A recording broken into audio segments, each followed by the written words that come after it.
اور اسی کے پاس غیب کی کنجیاں ہیں جن کو اس کے سوا کوئی نہیں جانتا،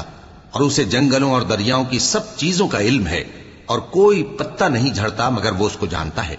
اور زمین کے اندھیروں میں کوئی دانہ اور کوئی ہری یا سوکھی چیز نہیں ہے مگر کتاب روشن میں لکھی ہوئی ہے۔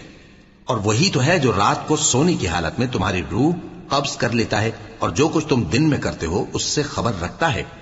پھر تمہیں دن کو اٹھا دیتا ہے تاکہ یہی سلسلہ جاری رکھ کر زندگی کی مدت معین پوری کر دی جائے، پھر تم سب کو اسی کی طرف لوٹ کر جانا ہے، پھر وہ تم کو تمہارے عمل جو تم کرتے رہتے ہو ایک ایک کر کے بتائے گا،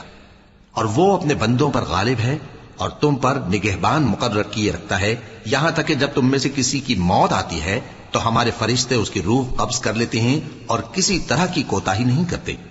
پھر قیامت کے دن تمام لوگ اپنے مالک برحق اللہ تعالی کے پاس واپس بلائے جائیں گے۔ سن لو کہ حکم اسی کا ہے اور وہ نہایت جلد حساب لینے والا ہے۔